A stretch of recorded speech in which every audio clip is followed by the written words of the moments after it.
Ya habemos papa, somos, somos 8 personas conectadas y creo que podemos iniciar.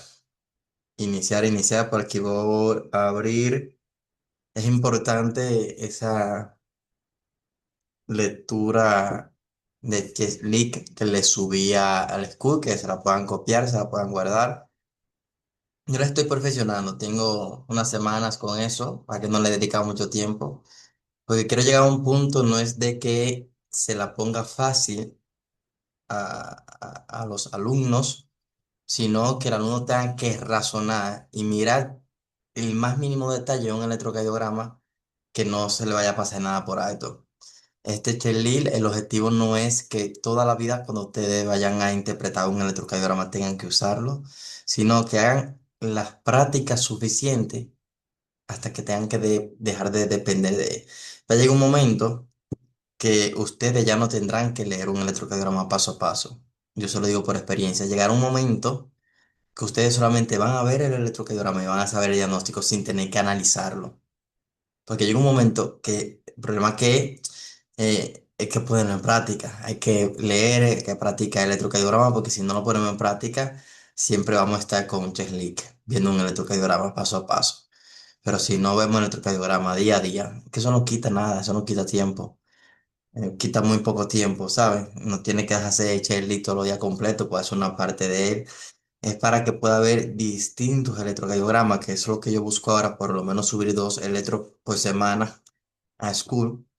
Ya como está terminando el año, el pelo me tiene un poco duro, pero al mismo tiempo ya estoy saliendo de él. Eso me hace ponerle más práctica. Entonces, le voy a subir ese tipo de cosas a school. ¿Por qué se lo voy a subir a school? No se lo subo a WhatsApp porque ustedes tienen que hacer un esfuerzo de entrar a la plataforma, escribir bastante y ojalá sean 2 respuestas. Yo sabré que son los más comprometidos, porque hay que dedicar unos minutos rendidos para ver el electrocardiograma, escribir y poner la respuesta. Pero probablemente son lo que yo más pueda garantizar de la formación. Entonces, pues nosotros tenemos por acá este electrocardiograma que he subido a la plataforma, si no me equivoco es este. Me pueden comprobar, me pueden corroborar, es este electrocardiograma.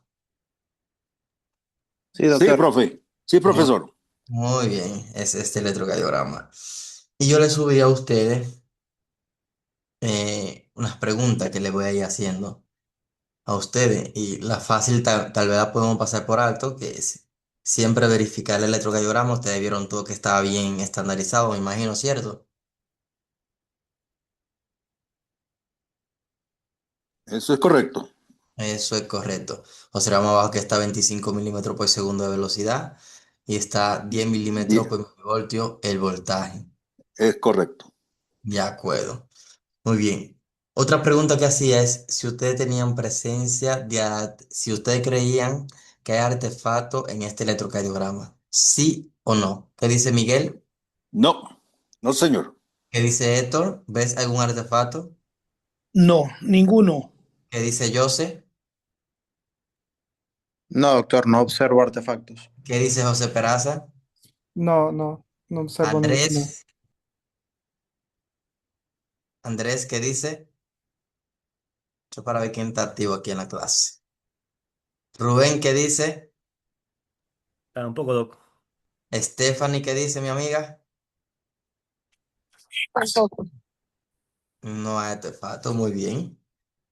Luego dice, y esto es una pregunta muy buena. Colocación precordial, o sea, colocación de las derivaciones precordiales. Verificadas no están por ustedes, porque ustedes no vieron cuando se hizo el electrocardiograma. Ahora bien, ustedes pueden creer que haya alguna mala colocación de algún electrodo allí, por ejemplo, que las precordiales estén altas, que estén uno de los miembros intercambiados. ¿Alguien tiene una objeción de si está bien o está mal? Con la información que tenemos, impresiona que están bien colocados. ¿Vale? ¿Alguien tiene una objeción contraria a esto?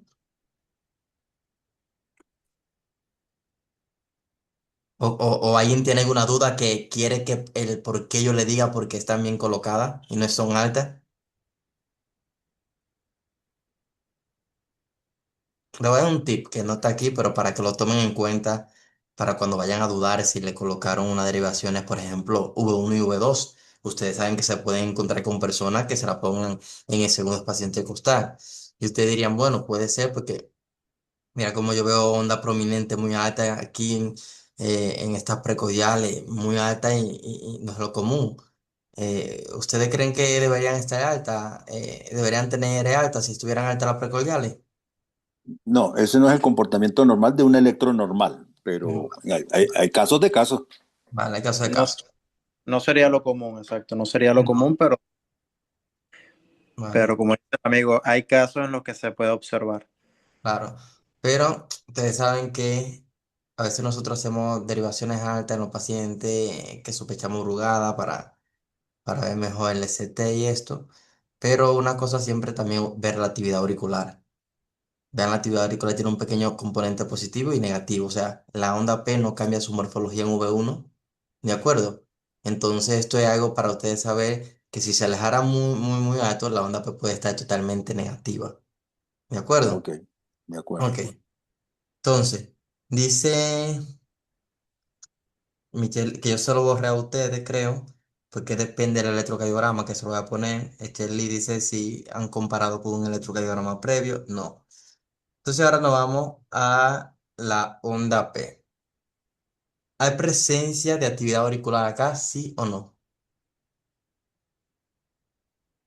Yo opino que sí, y sin embargo hago la salvedad que llama la atención que en las derivaciones frontales no es muy claro las ondas P. Sí se ven, pero con mucho cuidado, cuando uno debería ver una actividad auricular muy nítida, especialmente en B2, perdón, en D2, D3 y ABF, que no lo observamos. Sus ondas P o la actividad auricular en las frontales es muy leve. Esa es la Mm. connotación que quisiera mencionar. Ok, perfecto. ¿Alguien tiene algo contrario en decir si hay actividad o no actividad auricular acá?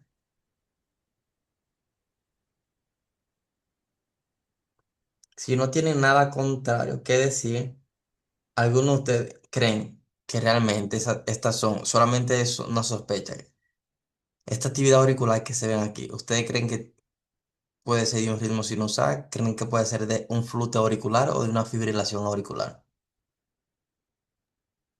¿Qué dice José Peraza? Me parece que es de una actividad sinusal normal. O sea, ¿qué dice Rubén? Sí, se ve más claro a nivel de las precordiales, las ondas P, ¿no? Se ve que están regulares, o sea, eso ya descarta la posibilidad de una fibrilación auricular y también no tiene la típica onda morfología de serrucho, ¿no? Pensando en Flutter tampoco. Ok. Entonces, está previa a cada complejo QRS, entonces también me voy por la opción de sinusal. Ok, ¿alguien tiene algo contrario que decir? No, Ok, le digo porque este algoritmo es bueno, porque un electrocardiograma muchas veces ustedes están impuestos a esto, a decir, dime diagnóstico de esto y hasta yo mismo se lo contesto en el grupo, pero porque no tengo tiempo a ponerme a hacer un párrafo, una descripción, un electrocardiograma. Pero todos estamos impuestos a decir, es una fibrilación auricular y lo pasan. Y ya, eso era todo el electrocardiograma. Un electrocardiograma no tiene más que eso, ¿verdad? No hay que analizar más cosas. Entonces, por eso muchas veces nosotros no aprendemos bien los diagnósticos del electrocardiograma, porque solamente queremos saber diagnóstico grueso y no tratar de desglosar todo lo que estamos viendo. Un electrocardiograma es más que decir un ritmo en un momento. Entonces, este algoritmo es bueno porque apenas estamos iniciando un buen algoritmo y ya tú puedes ir descartando si está frente a una taquiarritmia auricular, ya sea, por ejemplo, una taquicardia auricular, una fibrilación, un flútero, un ritmo sinusal iniciando. O sea, y por eso he tratado de hacer este algoritmo así. Existen muchos algoritmos buenísimos que están en los libros que ustedes saben que dice, pregunta, ¿hay onda P? Se divide, no hay onda P, o hay onda P, RP, o sea, son algoritmos buenos, pero muy difícil ustedes solo aprenden de memoria. Entonces, con este algoritmo yo no busco que ustedes tengan, con este checklist yo no busco que ustedes tengan que memorizarlo. Solamente es utilizarlo con el electrocardiograma sin tener que aprendérselo. O sea, es que tantas veces utilicen este checklist que cuando vayan a leer un electrocardiograma sin el checklist ya el método se le haya quedado guardado en la cabeza. El orden. El orden de lectura no es un algoritmo que se graba, que se, como decimos en mi país, que se embotella. sea, es que utilizando esto a diario van a crear una rutina que cuando vean cualquier electrocardiograma van a seguir la misma rutina. Y ya por eso, luego de que ustedes la adquieren, cada quien va a ir adquiriendo su propia manera de ver un electrocardiograma y lo puede hacer de mejor manera. Entonces, aquí me dice, en las derivaciones de 2 ustedes observan una onda P aumentada de voltaje o de duración. A ver. En la derivación de 2, O en la derivación inferior que mejor se vea. en las derivaciones inferiores, doctor, aunque el voltaje está realmente, como decía el compañero, bastante bajo, en las ondas P sí se logra evidenciar que hay un aumento en la duración de la onda P. ¿Vale? ¿Alguien tiene algo diferente que decir? Sí, se complica. No, no está muy claro. Yo lo dudo porque no lo veo claro. Ok. ¿Alguien más dice algo diferente?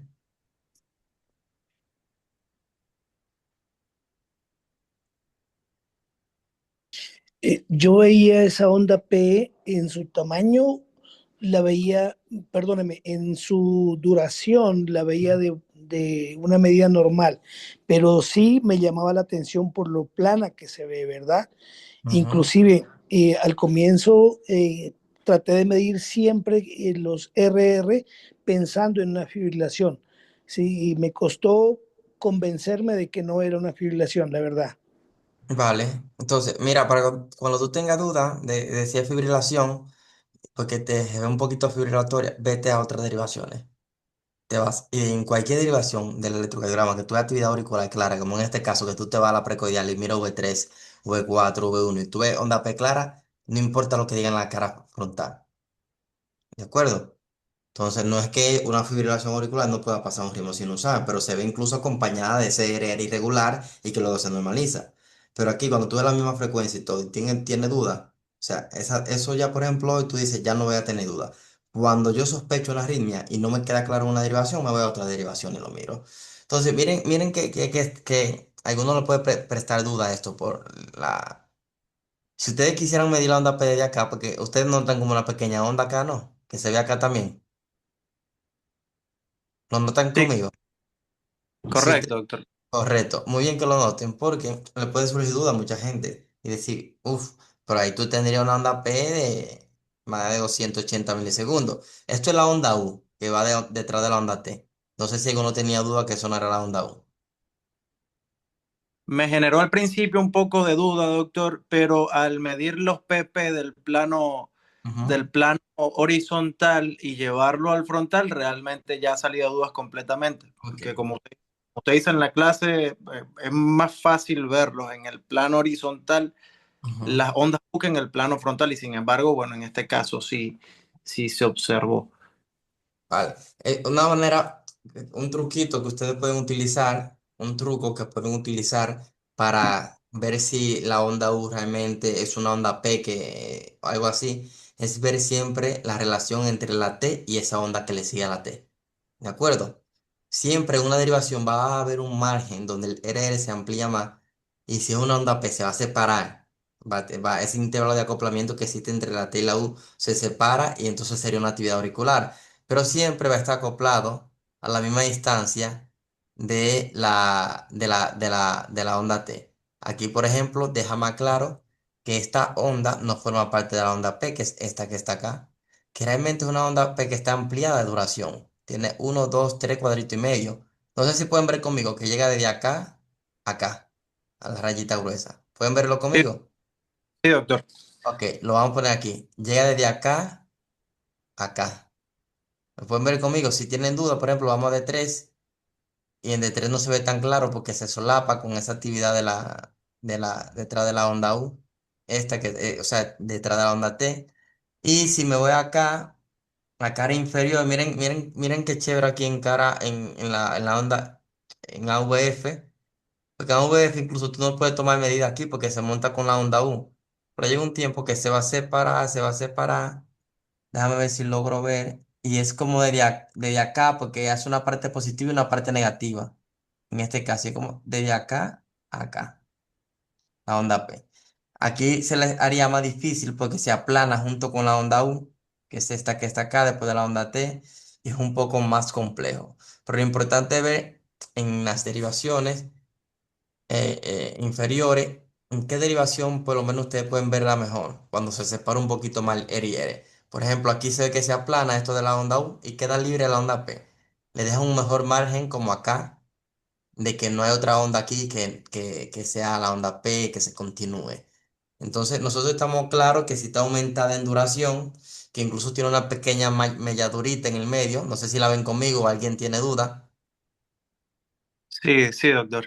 que puede ser una dilatación de la aurícula izquierda, que no me lo deja muy claro porque en V1 no lo puedo notar, o puede ser un bloqueo parcial interauricular, que probablemente es lo que sea en este caso. Entonces, ahí nosotros estamos claros. Aquí me dice cómo sería el eje de la onda P aquí. ¿Alguien me puede decir cómo sería el eje de la onda P? Y ahí sí, menos, porque no es tan claro. Esa morfología de la P, desafortunadamente, es difícil de detectar, porque hay muchas que son parecidas y pierde objetividad el eje sacar un buen eje de P, o por lo menos confiable, pienso yo. Claro. Es poco confiable para tú ver las actividad auricular positiva en cara inferior, en este caso, en D1 incluso se ve plana y en OF positiva, ya nosotros podemos asumir que está normal, dentro del cuadrante normal. No está para nosotros darle grados, porque para esto por lo menos deberíamos aumentar el electrocardiograma 20 milímetros, como a 2 milivoltios, ¿de acuerdo? Entonces el eje aquí no te genera duda porque tú no ves una onda negativa, por ejemplo, entre D1 y AVF, están planas. Entonces en este caso probablemente esté normal. Entonces luego me dice, en el mismo eje de la onda P, el tamaño y esto, que te lo dice este link que yo lo compartí, que lo importante de esto no es solamente, como yo siempre digo en el nuevo curso que voy a lanzar, es que yo no quiero que ustedes se aprendan cosas solamente sistematizadas, memorizadas, porque ustedes están viendo la onda P como yo la estoy viendo. Pero en el momento que yo le estoy diciendo con esto, que midan el voltaje y la longitud, es porque en ese momento, cuando ustedes ven que algo se salga de los parámetros, tienen que considerar el por qué. En este caso, yo tuve dos opciones, o es un crecimiento auricular izquierdo o un bloqueo interauricular parcial. Ese es el motivo de Chesley, que cuando algo se sale de la normalidad, ustedes pueden analizar el por qué, porque así ustedes van a razonar y no es con detalles memorizados. Entonces, luego dice el intervalo PP es regular, irregularmente irregular o regular con extrasístole. ¿Qué piensan ustedes que hay aquí?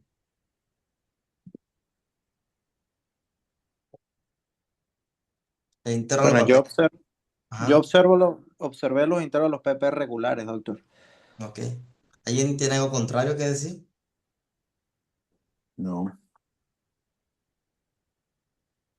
Déjame ver aquí, creo que comentaron. Regulares, dice, claro, ok. Sí, eso lo integro a los PPs, buscar en cualquier derivación que se vea bien como en V3 y poder marcarlo y notar que están regulares.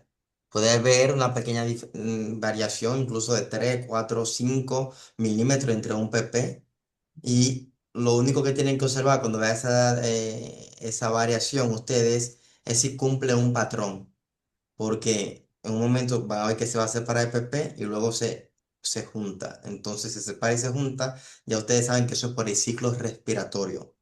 ¿De acuerdo? A lo que nosotros le llamamos una arritmia sinusal.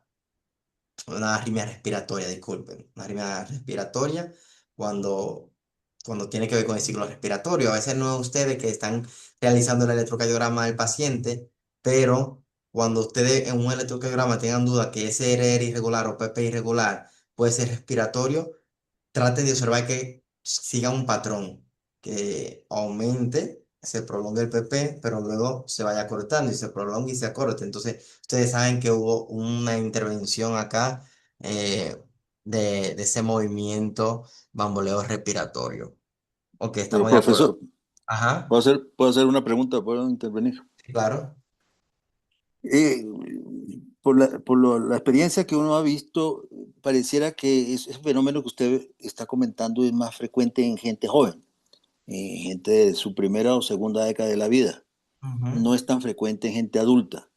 Cuando uno lo ve en gente adulta, ¿sugeriría alguna enfermedad? Mira, hay dos entidades podemos observar este patrón. Yo, porque por ejemplo también aquí en España doy consulta aparte, hago pruebas de esfuerzo y demás, observo pacientes jóvenes que son miedosos, ¿eh? Miedosos. Y le voy a hacer un electrocardiograma y ¿qué me van a hacer? Ya comienza con una hiperventilación. O sea, si a veces nosotros no sabemos el paciente, no sabemos el por qué en ese caso. Entonces, siempre que es joven, asociarlo al respiratorio. Ahora, cuando tú te haces la pregunta en gente adulta, paciente añosa, cuando pasa esto, número uno, puede ser respiratorio y número dos, esto pasa mucho en pacientes que tienen insuficiencia cardíaca. ¿De acuerdo? Oh, Entonces, oh, cuando tú lo observas, no es que tú, esto es un diagnóstico de insuficiencia cardíaca, tú lo primero que dices, tú puedes ser respiratorio, pero luego que conoce el paciente, puedes buscar aspectos, al menos que ya él te lo diga por antecedentes, de que esto pasa mucho en insuficiencia cardíaca. Pero aquí ya no se le llamaría una arritmia respiratoria, sería una arritmia sinusal. ¿De acuerdo? ok, ok, ok. Vale. Entonces, luego me dice que nosotros debemos calcular la frecuencia auricular y pongo entre paréntesis se aplica. ¿Por qué yo pongo entre paréntesis se aplica? Porque si estamos en una fibrilación auricular no la vamos a calcular. Eso se hacen estimaciones si las ondas son gruesas. ¿De acuerdo? Si el paciente está en una TV, no lo vamos a calcular, porque si no vemos la actividad auricular. Si el paciente está en un ritmo de la unión, un ritmo nodal, no la vamos a calcular, un ritmo de escape. O sea, por eso pongo si aplica, porque en el momento que tú dices calcula la frecuencia auricular, incluso si se te pasó diagnosticada de FA más arriba, y cuando te mandan a calcular la frecuencia auricular, tú dices, ¿pero dónde está la frecuencia auricular? Como quiera vas a tener que prestar atención a la aurícula a la morfología auricular y a la frecuencia. Y esto también no va a dejar que tú obvies un diagnóstico de ahí. ¿Por qué no va a dejar que tú obvies? Porque en el momento que tú sí ves actividad auricular, pero no sabes cuál es el diagnóstico, vas a tener que investigar. Entonces, obligatoriamente vas a tener que llegar a un diagnóstico de cómo están las aurículas sanas o enfermas, en cuanto si está presentando arritmia o no, crecimiento, bloqueos o demás. Entonces aquí la frecuencia auricular, ustedes la buscan donde vean una mejor actividad auricular. De acá yo tengo uno 2 3 4 cuadros grandes. Vale, aquí está como en 75 el latido de la frecuencia auricular. ¿De acuerdo? Como unos 75 latidos. Si alguien tiene alguna duda puede intervenir. Yo le puse 80. Sí, depende porque yo no, si te das cuenta, yo hice como algo, una precisión más visual, Aproximado. Sí, aproximado que contar cuadrito por cuadrito. Pero sí, sí. está, imagínate, entre 75 y 80. Muy bien. Sí. Yo agarré los cuadritos pequeños, Muy 1500 en un cuadrito pequeño. Eso es como debe de ser, ¿eh? Entonces, luego me dice, a ver si esto es el lugar correcto. Bien. Luego me dice, el intervalo PR. Miren, este es interesante porque ya, por ejemplo, aquí ya nosotros, en este caso, descartamos o confirmamos que haya algún problema en la actividad auricular, en este charlie que hemos llegado hasta ahora, pero todavía profundizamos en algo más bonito que es la conducción auriculoventricular. Y te dice, el intervalo PR es fijo. Si es fijo, dime su duración. O existe algún patrón de bloqueo AV, describir progresión o si hay onda P bloqueada. ¿De acuerdo? Eso es comentario sobre la relación entre la P y el QRS. Eso te va a hacer razonar en buscar y tratar de diagnosticar si es un trastorno de la conducción. Y si no lo sabes, también lo vas a investigar, lo vas a preguntar. Porque yo siempre digo que cuando no lo sabe algo, yo a veces me siento mal porque a veces digo, uff, es que tal vez no le estoy dando todo lo que ameritan, la atención a los estudiantes que han pagado su dinero para su gran taller. Pero ustedes mismos ven que en el grupo público, si ustedes se sienten conformes con eso, yo no tengo problema. En el mismo grupo público, diarios son bastante electrocardiogramas que comparten. ¿De acuerdo? La diferencia que ustedes pueden decir, doctor, pero nosotros lo hemos mandado a usted a veces y usted a veces dura más horas para respondernos. La diferencia es que a ellos yo puedo responderle en una línea, porque no tengo el compromiso directo de sentarme, ver el electrocardiograma, abrirlo y tratar de no cometer errores. Con ustedes, como es un curso, yo tengo que dar una explicación más detallada y más segura. Entonces, la diferencia de responderle a ustedes más tarde, al menos que ustedes lo envíen y me dice, tengo un paciente aquí de urgencia, yo le doy la primera impresión diagnóstica a que ustedes me envíen un electrocardiograma porque quieren saber lo que tiene. A ustedes yo tengo que dedicarle más tiempo porque son los que han hecho la inversión. A ellos ustedes ven que yo puedo comentar mucho en el grupo, pero son un comentario muy corto o pues preguntarle algo.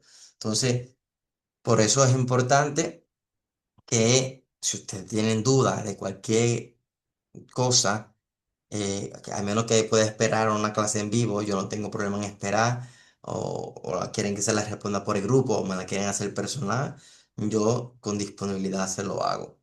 Entonces, ¿usted aquí observan algún problema en el PR? La primera pregunta es, ¿cuál es la relación PQRS aquí? ¿Quién me dice? Relación. Es una buena pregunta. Conducción PQRS, la conducción auricular y ventricular, ¿cómo es aquí? Eh, Podemos discernir que la conducción del PR es normal. Ya el QRS sí vemos un poquito ensanchado. Claudia, te he leído, ¿eh? Y Peraza también.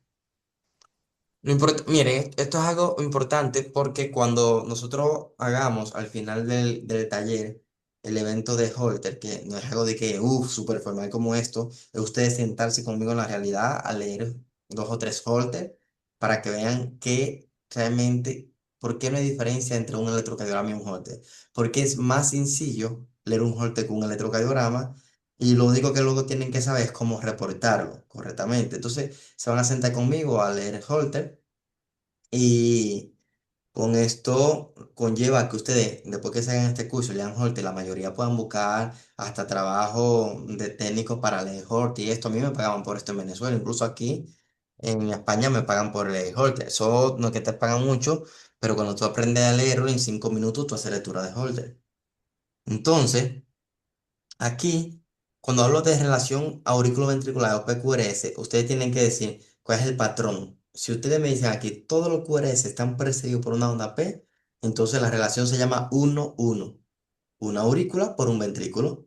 Pero si Ok. ustedes tuviesen un patrón de Wegenbach aquí donde tienen tres actividad auricular tres actividad auricular y solamente de esa tres actividad auricular una onda P se bloquea, es decir, entonces solamente hubo dos que condujo. Entonces sería 3-2, tres actividad auricular, pues dos ventrículos. Siempre en la conducción AV tiene que mencionar el primer número que es el de la aurícula y el segundo es los ventrículos. Es lo conducido y lo bloqueado. Entonces aquí la relación es 1-1. Por eso escuchan luego en los bloqueos auriculoventriculares donde hay dos ondas P y un QRS que es fijo, le dicen conducción 2-1 porque hay dos aurículas por un ventrículo. Cuando tenemos flute auricular, mira cuánta onda de diente de sierra hay. Si el RR es regular, tú tienes que saber que está conduciendo fijo, entonces cuántos dientes de sierra hay. Dos, tres, para que diga 3-1, 2-1 en la conducción de onda F. Entonces a esto me refiero. Entonces la conducción aquí es 1-1, te dice que describe el patrón y demás, pero cuando tú ves el PR, lo que te manda es a medir aquí el PR, que si lo medimos desde acá, acá tiene 1, 2, 3, 4, casi 5 cuadritos, unos 180, 200 milisegundos máximo. Si alguien tiene una duda, puede objetivar, ¿de acuerdo? Aquí, por ejemplo, sí, casi 200 milisegundos. Es decir, que está bien, no tiene... Porque es importante, yo hace en HLI este enfoque en el PR. Es muy importante porque ya ustedes diagnosticaron actividad auricular, todo lo que tuviesen que ver por allá arriba. Pero ahora viendo el PR, ya van a llegar a los diagnósticos de los bloqueos auriculoventriculares. Si existiera un patrón aquí, que luego lo vamos a ver en las otras prácticas, que ya veremos con traeré electrocardiograma con trastornos auriculoventriculares. Verán que con este chest leak va a ser muy importante y va a ser muy sencillo diagnosticarlo. Le digo porque la mayoría de los diagnósticos ustedes se la hacen difícil, porque cuando le ponen un electrocardiograma, ustedes están y ven algo raro fuera de lugar, ya se bloquearon mentalmente. Aterricen y vayan paso a paso a leerlo. Odien lo que se ve feo, que en un momento de su lectura van a llegar ahí. Entonces, este checklist traten de utilizarlo porque en algún momento van a llegar ahí. Cuando lleguen ahí, van a tener que dedicarle su minuto ahí y por eso van a llegar al diagnóstico. Y con una libreta van anotando cada cosa. Cuando tengan todos sus apuntes, van a decir, pues ya yo tengo el diagnóstico. Y vas a tener más de lo que tú imaginabas. Entonces trate de no obviarlo porque aquí en este letro, yo digo, por ejemplo, ya que en la conducción A1, un PR normal, no hay. Trato de no la conducción AV. Vale, entonces, luego me dice, déjame ver dónde me quedé.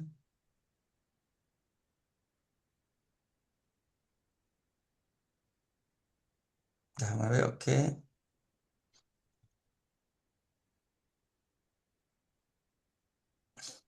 A ver, creo que no tiene una foto acá. Déjame buscar acá un segundo. Déjame meterme directamente en School. Marca. Déjame meterme acá. Comunidad. Me meto acá. Vale. Entonces, aquí ahora me habla del QRS, morfología y eje. Vale. Aquí hablamos ahora de la duración del QRS. ¿Cuánto es la duración del QRS? A mí me dio 120 milisegundos. 120. ¿Alguien tiene algo diferente? 120, doctor. Máximo 100. en altura 130, pero no, 120 en la mayoría. Vale. Es importante ver todo, a veces medirlo en los lugares que están más anchos, ¿de acuerdo? Yo no me he tomado el tiempo de medirlo, lo voy a medir con usted de acá ahora, pero si yo fuera acá, por ejemplo, a V1, aquí empieza esto, que tiene la mitad de este cuadrito pequeño, no sé, ¿están de acuerdo conmigo? Que aquí esto tiene la mitad de este cuadrito pequeño. Pues no poner que lo tome entero. Si se dan Sí, cuenta Sí, acá, sí, aquí hay una, doctor. aquí hay una línea pequeña, fina, de un cuadrito, aquí hay otra. Entre estos dos comienza esa onda cuba acá. Entonces, termina en la línea gruesa. ¿Están de acuerdo conmigo? sí, Entonces, Sí, de acuerdo. vamos a ponerle 130 milisegundos, ¿de acuerdo? Eso igual que ustedes lo quieran medir aquí, para que sea más exacto. Justo esta Q empieza en la línea gruesa, que no hay duda. Y termina 1, 2, 3 en la mitad del cuarto cuadrito. ¿Están de acuerdo? sí, Entonces, entonces le Sí, ponemos doctor. 130 milisegundos. Es un QRS ensanchado. Ancho. Sancho. anchado. ¿Y en qué dos cosas, por ejemplo, yo pensaría un QRS ancho?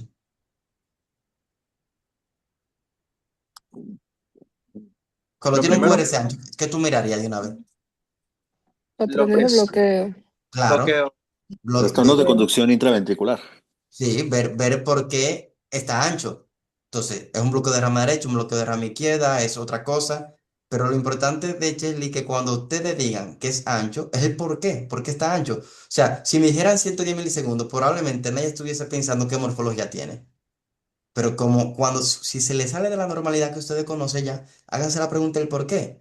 Porque probablemente desde que empezamos este chile ya ustedes han hecho 1000 diagnósticos y seguirán haciendo diagnósticos. ¿De acuerdo? Entonces, esto es un QRS ancho, que para ustedes aquí me dice que la duración tiene esto.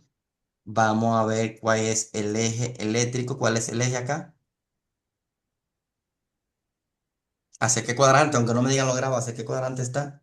Había Hacia la calculado, izquierda. Superior más o menos, izquierdo. ¿Y cómo? había calculado menos 60 más o menos Menos 60. Sí, Menos 60. aproximadamente menos 60 y de pronto un poquito menos, menos 50 le pongo yo. ¿Con qué método, Miguel? Yo inicio primero con cómo está D1 y ABF para ver en qué cuadrante está. Segundo, veo cuál es el macizo eléctrico y busco la perpendicular. Ok, De la aquí, perpen- aquí yo no tengo isoeléctrico. el macizo eléctrico que hay es el ABR y la Aquí yo no. perpendicular. Aquí no es isoeléctrico, no es. O sea, el que tiene, sí, el que más tiende a cero, Menor, digamos. que tiene menor. Actividad, voltaje. Ajá, esa es la pregunta. Tú puedes utilizar cualquiera de los dos. O tú ves uno isobifásico, que la R y la S, o la Q y la R, o sea, las ondas que tengan QRS sean similares, o busca el de menor voltaje. Es, Y como muy bien lo dice Miguel, Miguel dice, yo busco de uno y VF y abro mi plano.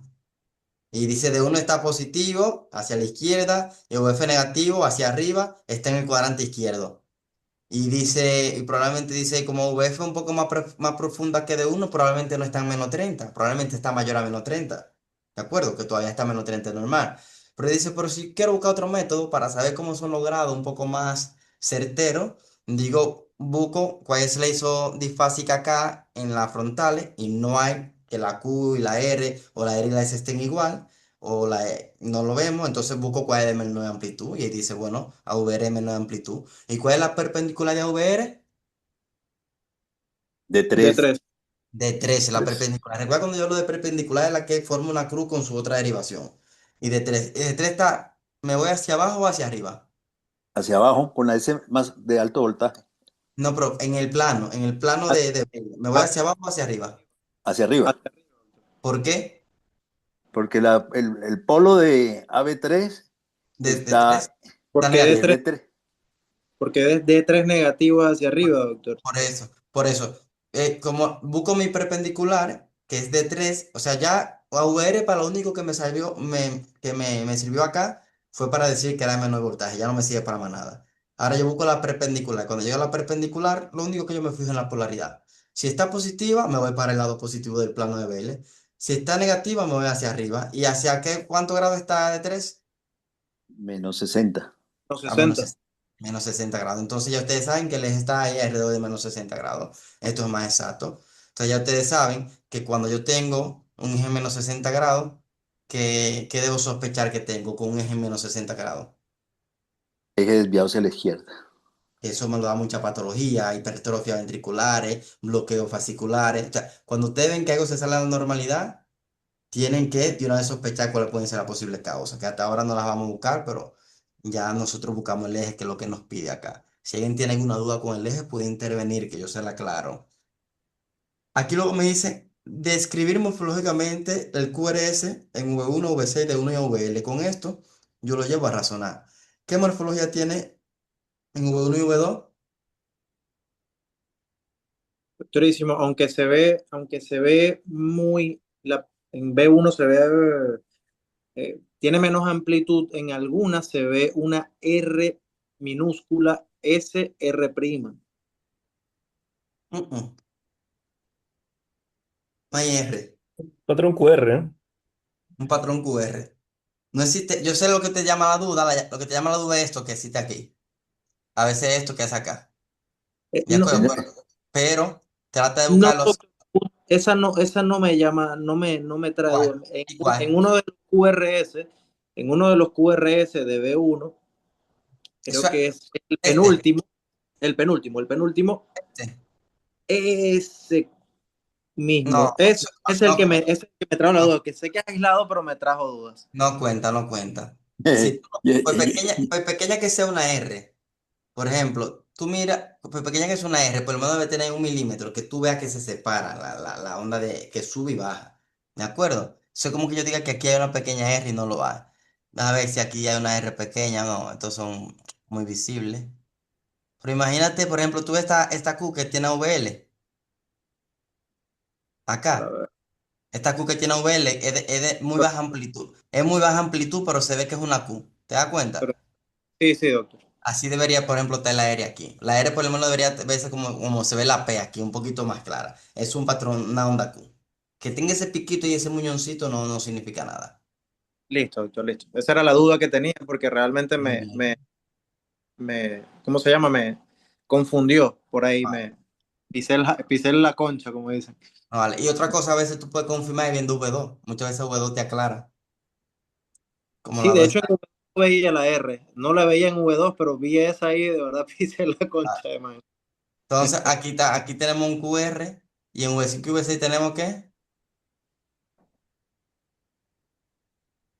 ¿Qué RS, patrón? RS. Y en D1, ¿qué patrón tenemos? QR. QR. Miren esto, por ejemplo, miren esto que es casi insignificante, porque tiene aquí se nota bien, que baja y sube, baja y sube, baja y sube, baja esa pequeña aquí y sube. Un patrón QR y en OVL que te lo confirma, QR Y, también, y si no QR, me equivoco, doctor, hay un pequeño empastamiento en el nadir de la R de D1.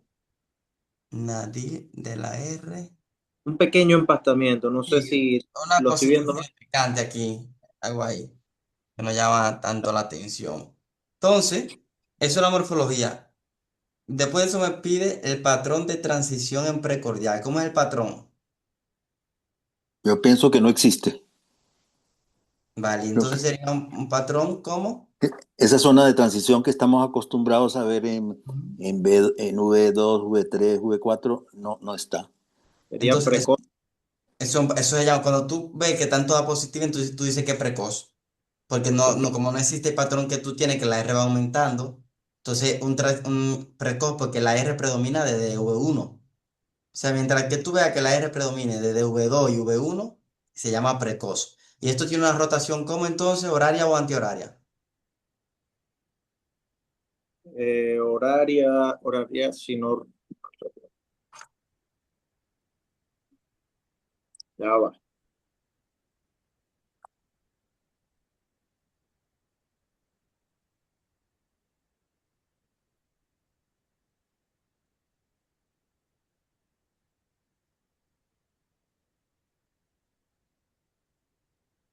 Si predomina mucho para acá, es antihorario, recordar. Mientras más tardía, más horaria es. Yo tengo una duda con el eje, ¿Vale? porque lo estaba sacando y me parece que, o sea, regresando a esto, de en qué parte está, en uno conté 12 cuadritos. En el primer latido son 5, 5, uno arriba, uno abajo, son 12. Y en ABF son negativos. Yo conté 15 porque son como Ajá. 3 cuadros grandes. Muy bien. Entonces, de uno es positivo hacia la derecha, negativo Hacia hacia la la izquierda. izquierda. De uno hacia la izquierda. Recuérdate que tú estás viendo al revés el plano. Ah, entonces, sí, porque no me salía como ningún, o sea, para trazar la perpendicular, pues no. Cuando Ok, tú ya. pones el plano, cuando tú pones el plano en el frente, lo que es derecho para ti es izquierdo para el eje. Sería para el lado del Entonces, ajá. de uno positivo hacia la derecha, Hacia hacia la la, izquierda. hacia la derecha tuya, por hacia la izquierda de. O sea, Del vi- paciente. visualmente tú ves la derecha de la imagen, pero si tú le pones el plano en el corazón del paciente, ese mismo plano a la derecha de la imagen sería que del paciente, Izquierda. la izquierda, porque el paciente está frente de ti. Ya. ¿Entiendes, verdad? O sea, Ok, cuando entonces el eje está en el cuadrante superior, izquierdo, derecho, izquierdo. izquierda, O sea, izquierda. Ok. te digo porque no te lo aprendas como lo ves en el papel, porque te vas a confundir cuando tengan que responder. Sí, Mejor justo trata es la de poner un confusión. papel de la cabeza ahorita y decir, es fácil. Yo, por ejemplo, tengo acá esta hoja y para frente de mí yo dibujo el plano. Y yo digo, bueno, realmente aquí está todo hacia la derecha. Por el momento que yo se lo pego al corazón del paciente que está enfrente de mí, ya eso es el lado izquierdo del paciente, no la derecha de la imagen, el lado izquierdo del paciente. Entonces, por eso yo me lo aprendo. Lo que está a la derecha de mi hoja es izquierdo y lo que está a la izquierda es derecho, porque el brazo De derecho está acuerdo. más. Bien, Súper, gracias. vale, perfecto. Entonces, nosotros estábamos en la rotación antihoraria, que no sé si ya me confundí yo mismo también. Luego dice presencia de muesca, fragmentación o morfologías inusuales en este electrocardiograma. No, no se ve. No, sí, la muesca que aparece un poquito aquí en AVR. Esta cosita insignificante que, bueno, pero tiene algo de significancia acá que aparece en D1. En D1 solamente fue que. Esta muesca que aparece acá cuando viene la onda Q y va a subir a esa onda aérea, ¿la están viendo? Ese retraso. Ese delay que hay, un retraso. ¿La están viendo? Sí, Sí. Vale, es sí. cuando dentro de QRS usted ve ese delay, ese retraso así, imagen precodial, es porque probablemente esté pasando a través de una cicatriz o esté pasando a través muscular. Obligatoriamente no tiene que ser cicatriz. A veces puede ser cicatriz y a veces puede ser porque no está utilizando sistema de conducción, sino más bien utilizando una conducción músculo miocito a miocito. Déjame ver. Voltaje, describí amplitud más llamativa y en qué derivaciones. ¿Hay algo en la amplitud que le llama aquí la atención a ustedes? Sí, las P son de diferente voltaje. Las P te llaman porque son planas en frontales, pero la parte de plana, ahorita estamos con el QRS nada más porque salimos de la onda P. Mm, Con el QRS ahorita le llaman con la amplitud. Llama Principalmente en la cara anteroseptal, doctor, o septal y anterior. Son las que más principalmente la R mayor a S en B1 y B2. y además vemos una S profunda en D3. En En, D3, en D3. D3, ¿vale? Vale. Y lo que dice el compañero, la R de mayor voltaje en V2, V3. Vamos a ver si esto le llama la atención de algo. A ver si. Ok. Aquí me dice onda Q, cemento CT y onda T. Ya, la pregunta es que si hay onda Q, aquí presencia de onda Q, que si usted cree que se salga de la normalidad. Eh, Definitivamente onda Q en B1, B2 no es lo usual, ¿no? Vale. Que haya onda Q Llama la aquí. atención. Que haya onda Q aquí no es usual, no es normal. No puede, cualquier onda Q de cualquier amplitud que se tenga en derivaciones continuas es anormal. ¿Y estamos de acuerdo con eso? Sí, doctor. Vale. Entonces, pero pues, además, ajá. pues algunos autores hablan que una Q podría ser patológica cuando es mayor del 25 o el 30% de la R. No, eso es Entonces, mayormente, eso existe en otras derivaciones. Cuando yo Claro. creo, tú eres de la formación actual de ahora, ¿cierto? sí, pero hay libros, hay autores que dicen una No, cosa y no, otros. vale, es porque, te lo digo porque todavía no te he pasado mi clase de isquemia. Entonces, Ya, donde explico detalladamente esto. Y vas a ver que eso de 25, de que mida más de 40 milisegundos, un cuadrito pequeño, y que mida más de 25 milímetros de la onda R, existen para todas las derivaciones, menos para V1, V2, incluso V3. ¿De acuerdo? Porque ok. no existe la forma de que haya onda Q aquí. Y puede ser por dos causas principales, que son, primera, Isquémica. Isquemia. Repetir la isquemia. segunda, Que haya ajá, que sobre. todos tienen la Fascicular clase. septal. Fascículo setal, bloqueo del fascículo medio setal. Son las dos causas de que yo tenga onda Q acá. ¿De acuerdo? Ok. Esos son, tienen que voy a ver la clase de bloqueo fascicular. Esa clase está en un nivel que ustedes no se imaginan, ¿eh? Bueno, los que lo han visto ya saben. Onda Q, bueno, esa es la que se sale de la normalidad. El cemento ST aquí que le llama la atención a usted y la onda T, ¿cuáles son?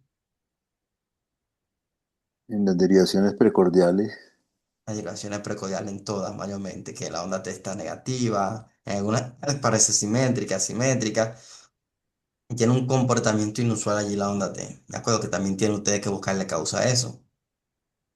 Luego me dice, Doctor, disculpe, antes de seguir avanzando, también no sé si se mencionó el patrón RS en cara inferior, ¿no? 2,3 AF tiene un todavía patrón. no hemos llegado allí todavía. Ah, ya, disculpe, disculpe. Ok, aquí pasamos, vale, lo de la onda T, la simetría, que esas son las que le llaman la atención, la de las precordiales, que esa onda T así le puede o simular que es un paciente isquémico. Ustedes no lo saben porque no tienen clínica de paciente. O simular que es un trato de algún bloqueo de un fascículo, ya sea la rama derecha, ya sea otro fascículo, ya sea sobrecarga de ventrícula derecha. Pueden simular, ya puede ser un paciente también que tenga una miocardiopatía reumogénica derecha. Muchas cosas pueden simular esta onda T. Puede ser un paciente de raza negra y sea normal. En cuanto a la onda T, no estoy hablando del QRS. Luego me dice intervalo QT y repolarización. Ya ustedes saben qué fórmula utilizarían aquí del bloqueo para medir el intervalo QT. Bogosian. Bogo- Bases. Bogosian, porque tienen Mi doc, ajá, perdóneme, yo hacía unas mediciones usando el método de Bassett y mi frecuencia me daba en 78 y a ok, mí el QRS me daba en 118 y la verdad que me quedé sorprendido porque el QT me daba muy cortico, me dio creo que 120 y pico, doctor, según no, mis cálculos, el QT corregido. yo te entiendo. El problema Y es que la frecuencia se está bien, por ejemplo, 78. El QRS ajá, mide 130, ¿de acuerdo? ya, Incluso, sí, sí, a mí me entonces, daba 118, me daba en mi medición, ¿no? pero pon que el QRS aquí no importa. Lo importante Ujú. siempre, yo le digo, es para que nunca ocurra equivocaciones, es medirlo en segundo, todo, tanto el QT como el RR. Recuerda que el RR acá tiene como uno 2 3 casi 4 cuadros. Cuánto mediría en cuadrito pequeño el RR acá? Vamos a ver. Aquí que tiene uno 2 3 casi 4 es decir que tiene 19 cuadritos pequeños, ¿cuánto mediría el RR en segundo? Me daba 0,79 milisegundos. Me daba mi Tres, Milisegundos, RR. segundo. Segundo, ¿de tres, acuerdo? no, entonces 0,36 segundos, o lo que es No, igual 360 milisegundos, ¿no es? no, aquí mide 0,20. Sí, 0 punto cuánto, 40. 0,60. Si fuera de aquí fuera 0,80. Pero tiene que quitarle sí. 40, entonces mide 0,76.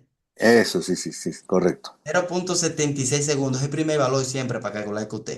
Y obviemos aquí Bogosian, que ya ustedes la saben utilizar, pero imaginemos que es normal. Aquí, por ejemplo, 0,76 segundos. Y ahora medimos el intervalo QT. Por ejemplo, este que empieza en línea gruesa y termina después acá de la línea gruesa. ¿Están de acuerdo conmigo? Sí, Ok, termina acá como en ese primer cuadrito pequeño casi. Entonces tenemos cuadritos pequeños, tenemos 11 cuadritos pequeños. Y en segundo, ¿cuántos son 11 cuadritos pequeños? 0,44. Cuatro. 0,44 segundos. Entonces, si yo vengo a mi calculadora y aplico la fórmula de base y digo que el QT normal, que es 0,44 entre el R y R, la raíz cuadrada. Entonces calculo mi raíz cuadrada de cuánto fue que dije, 0,76. Seis. Es 0,80. Cero, 0,80. 87. Entonces, luego cuando yo tengo 0,87, lo único que tengo que decir, 0,44 entre 0,87 es igual a, aquí me dice a 505 o 0,50. Está prolongado. 0,50 para este trazado está prolongado. Pero aquí ustedes muy claro saben que le vamos a restar la mitad del QRS de 230. Me va a quedar en 65, ¿de acuerdo? En 65, para los que no me están entendiendo, como esto tiene un QRS ancho, ya sea imagen de bloqueo de rama derecha o bloqueo de rama izquierda, yo no voy a utilizar ese QT completo de 0,44.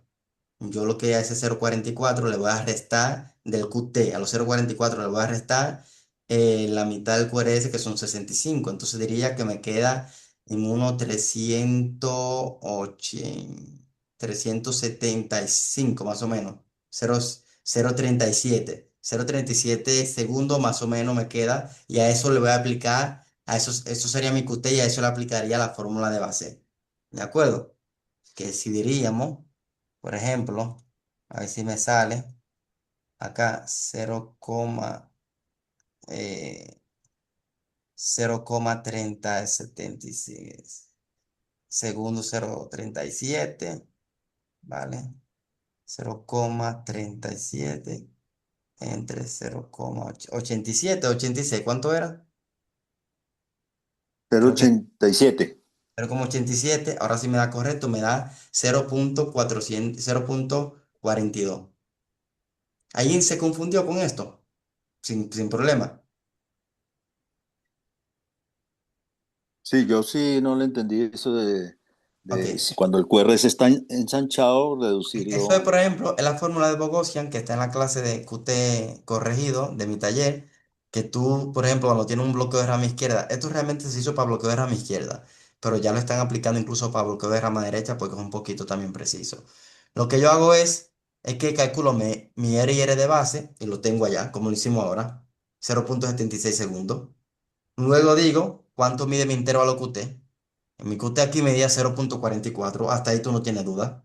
Pero cuando tú estás en presencia de un bloqueo de rama, tú dices, a ese 0,44, yo solamente ahora le voy a restar la mitad de la duración del QRS de bloqueo de rama. Si Ah, tiene ok, un ok. bloqueo de rama izquierda, por ejemplo, ese de 140, le vas a restar 70, la mitad, ¿sabes? Ya, ya, ya. Sí, Entonces, cuando te quede eso, en vez de ya sea el QT de 0,44, el QT va a ser la totalidad, pero restándole la mitad, 0,36 y esto. Y a eso es que tú la aplicas a la fórmula de base. Tu RR de base, ¿de acuerdo? Tu QT de base sobre la raíz cuadrada de tu RR de base que no se ha modificado. Así consiste. Es por la Por eso fórmula, aquí, ya. y por ejemplo, si, para que ustedes vean que lo que ustedes creen que es más estúpido o más sencillo, que todo el mundo lo debe saber, no lo maneja muy bien. Entonces, es un QT de 0,42, pero este paciente ya estuviésemos buscando causa porque está en 500 o en 0,50 el QT. Entonces, por eso nosotros tenemos que, esa peculiaridad, esos pequeños matices en el electrocardiograma, no perderlo nunca. Esto es lo que nos va a diferenciar a nosotros de los demás. Cuando anden diciendo por ahí que tiene QT prolongado, ustedes tengan la razón de discutirle por qué no. Vale, utilizamos aquí de Bogosia en el de base. Aquí me dice luego, sospecha de un crecimiento auricular o un bloqueo interauricular. Ya el bloqueo interauricular nosotros parcial más o menos lo hablamos. Pero aquí la otra pregunta es, ¿sospecha de un crecimiento ventricular usted de acá? No, Sí, yo no lo. ¿De qué, por ejemplo, Stephanie? ventricular derecha, ¿no? Bueno, puede ser. ¿Hay un sospecha de algo, de algún crecimiento ventricular? Inclusive que- izquierdo puede haber movimiento ventricular, doctor. ¿Izquierdo por qué? Aplicando, aplicando este, una de las fórmulas, por ejemplo, Sokolov solo, que es mayor de 11 milivoltios, o 11 perdón, milímetros en D1, en ABL, inclusive.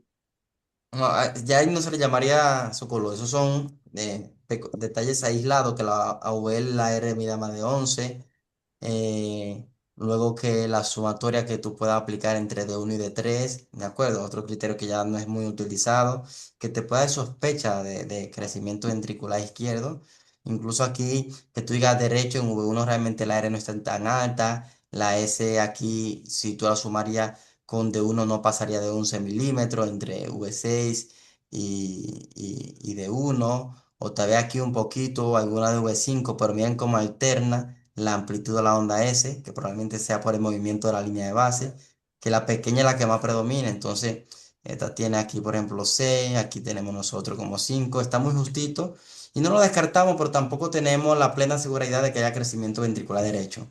Pues, claro, yo sé que Stephanie se sorprende, probablemente dice que un V2 está muy alta la aérea y un V3, que no te lo quito, que puede haber un crecimiento porque está muy alta la aérea allí, pero también tiene que pensar en otras causas. ¿Por qué ya nosotros estamos en este punto? Quiero que me digan, ¿qué es? Ya la actividad auricular la tenemos clara, pero ¿qué se sale de la anormalidad en este electrocardiograma según nosotros conocemos? ¿Qué ustedes saben que no está normal? hay La, varias cosas, ¿no? Una, en la precordial, ¿qué no está normal? Una. la duración del complejo QRS, Ya eso también nos da sospecha de que por ahí llegue un bloqueo o algo. ¿Qué más con las precordiales? la amplitud de las ondas R en D1 y D2 con una transición precoz. En V1 y V2, dice. Sí, la amplitud de la onda R. Mayormente sería V2, V3, la V1 no está tan amplia, ¿sabes? Sí, lo que Entonces, llaman relación eso RS es un punto B1B2. importante, V2. Que V2 tiene más de 15 milímetros de amplitud, la R. Sí, doctor. ¿Algún otro punto importante? La transición precoz la mencionaste, muy buena.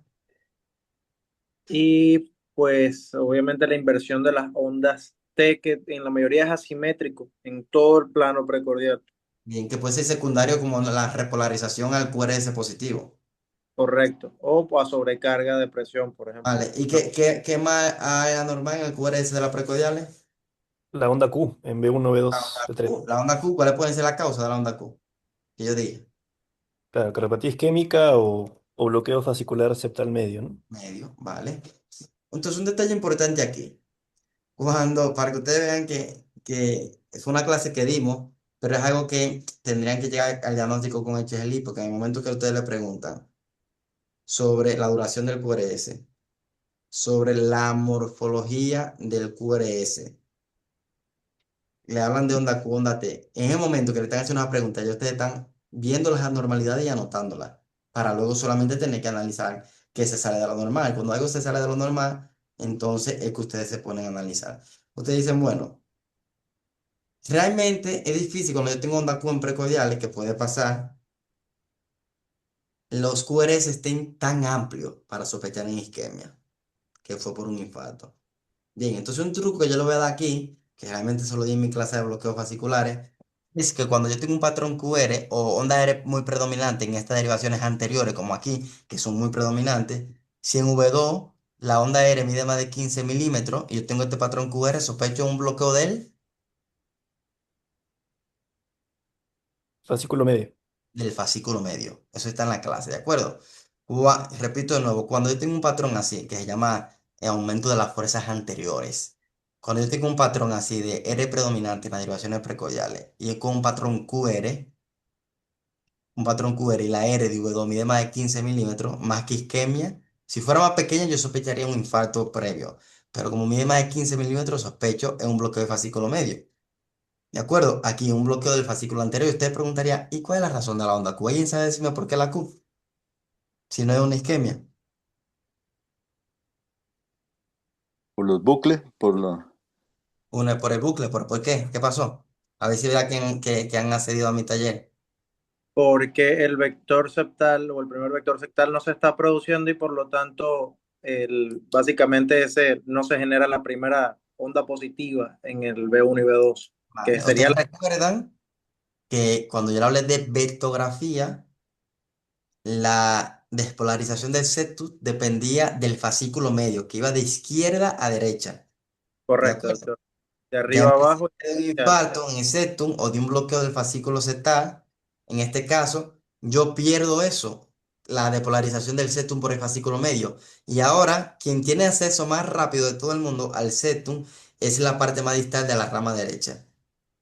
Cuando hablamos de anatomía, recuerden que yo hablé de la rama derecha que venía, iba por la banda moderadora, y cuando hablé de la vectografía, como el primer vector iba de izquierda a derecha, y había un segundo vector que venía como de la rama derecha en la parte más distal, que venía un poquito de derecha a izquierda. Entonces ahora todo depende de esa despolarización. Entonces el vector ahora en estas derivaciones, V1 y V2 que se le acercaba, el vector que venía de izquierda a derecha y por eso tenía una pequeña R, ahora no tiene esa depolarización de izquierda a de derecha, sino de derecha a izquierda. Ahora el vector se aleja de la derecha, se aleja de V1, V2 y de estas derivaciones anteriores y por eso tiene una onda Q.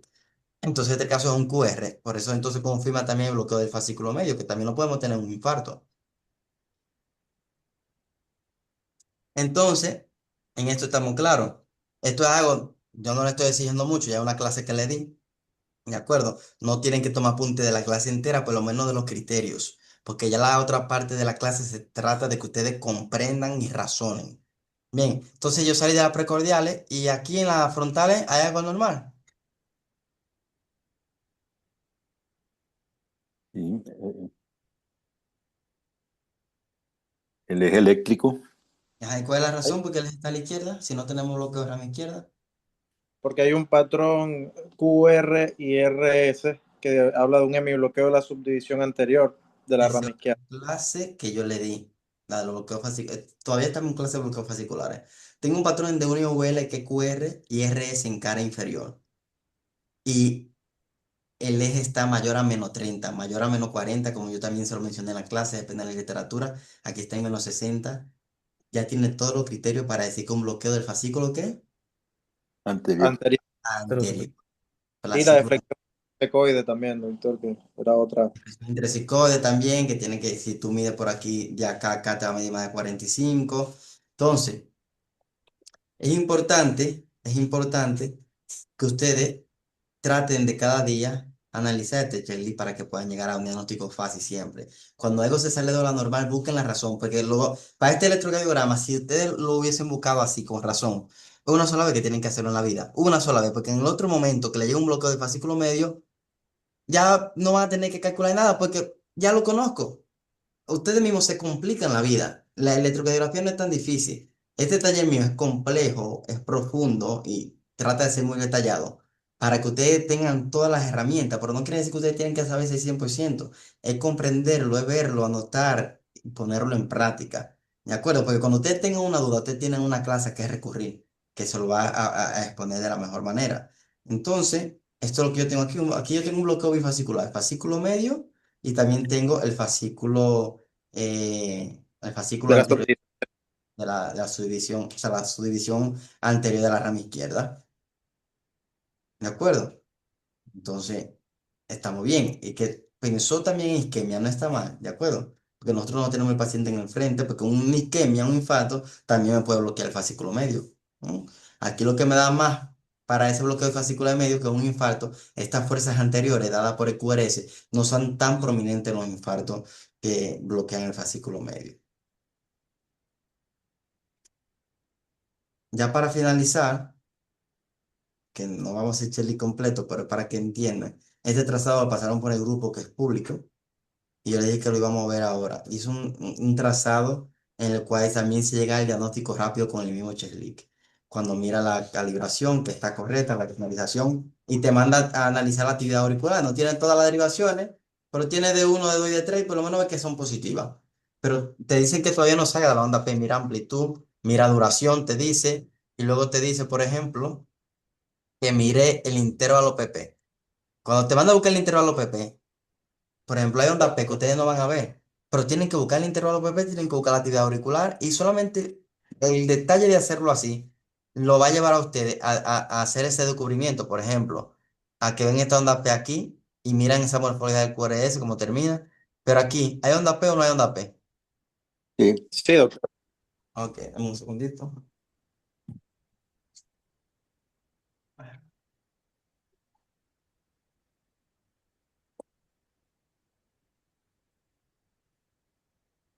Vale, aquí hay onda P o no hay onda P. Sí, sí hay onda P. Sí, Y esta doctor. está a una, y ya por ejemplo con esa yo digo 1, 2, 3, 4, 5, 6, 7, casi 7 y medio. Yo digo 1, 2, 3, 1, 2, 3, 4, 5, 6, 7. ¿Aquí hay onda P o no hay onda P? No se ve, debe estar escondida por el QRS. Suponen que, porque ustedes ya vieron por lo menos cómo se veían más o menos dos ondas P al principio, que caen en medio. Entonces, yo sigo porque me mandaron a calcular el intervalo PP y me dieron una derivación, yo sigo aquí. 1, 2, 3, 4, 5, 6, 7 y aquí, por ejemplo, imaginemos que no sabemos a qué nivel cayó por acá, pero ustedes ven esta terminación acá, ven esta terminación acá, esta terminación acá. Mira la anchura de QRS, aquí se modifica un poquito. Entonces, no sabemos dónde está aquí con seguridad. Probablemente tiene que ver con esto, no tiene que ver con esto. ¿De acuerdo? Porque recuerden que también por la respiración y demás, la P pueden variar un poquito el intervalo, como yo se lo comenté al inicio. Pero sospechamos que es esto o que está aquí dentro, ya aquí, que cayó justo aquí. Y por eso me modificó esta parte final del QRS. Y seguimos contando. Por ejemplo, 1, 2, 3, 4, 5, 6. 1, 2, 3, 4, 5, 6, 7 y medio. ¿Ven que incluso es diferente la parte final de cada QRS? Entonces estamos sospechando que la actividad auricular se está metiendo acá. Y continuamos a ver acá 1, 2, 3, 4, 5, 6, 7 y medio. Aquí no se ve. 1, 2, 3, 4, 5, 6, 7 y medio. Y casi compaginaría con esta, como vemos. ¿De acuerdo? Entonces nosotros tenemos que seguir contando hasta que veamos la actividad auricular. Entonces, ustedes probablemente dicen, hay actividad auricular, ya vi el intervalo PP, algunas no las veo, pero probablemente estén. Entonces, ¿a qué frecuencia van? Si está a 7 y medio, está a menos de 40 latidos por minuto, ¿sí o no? La aurícula ya saben que va en bradicardia. Ya ustedes salieron de la aurícula, analizaron su aurícula, ya vienen a los ventrículos. Aquí no vamos a analizar mucha morfología porque solamente tenemos estas derivaciones. Pero sabemos que es un QRS ancho, ¿sí o no? Sí. Vale. Sí, doctor. Entonces vamos a ver si es regular, irregular. Entonces, uno tiene 1, 2, 3, 4, 5, 6, 7. Incluso un poquito más acelerado que la aurícula, los ventrículos, ¿cierto? Entonces, ya en las primeras preguntas de Chesley le preguntan a ustedes cuál es la relación de la aurícula y los ventrículos. ¿Cuál sería su respuesta? No hay relación entre aurículo y ventrículo. No hay relación. O sea, el ventrículo no lo comanda la aurícula. Entonces, Parece cuando no hay relación, ¿en qué yo sospecho? disociación. Y la De, disociación la podemos ver ¿dónde? ¿En de qué un ritmo? bloque completo. Fue su bloqueo completo y ¿dónde más?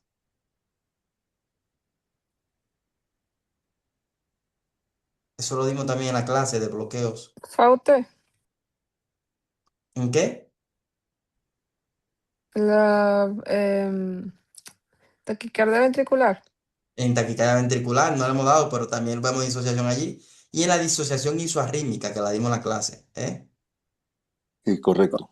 Porque Ya. aquí, como el ventrículo se acelera un poco y le gana la aurícula, y en los bloqueos auriculoventriculares solemos ver que la aurícula va más rápido que los ventrículos. Por eso yo digo que los ventrículos, ustedes dicen, ya ustedes calcularon el PP de la auricular, la frecuencia, el ventricular y es muy similar. Y por eso ya sabemos que está disociada, pero va a una frecuencia tan similar que no le ayuda a llegar a un diagnóstico claro. Si es un bloqueo V completo, que la onda P vaya más rápida y no se relacione, pero saben que hay una disociación, entonces, incluso aquí hay una extra. Saben que hay una disociación y que el RR va regular. Entonces, el ritmo de la unión un poquito, a veces que son, se aceleran un poco, que también hacen disociaciones.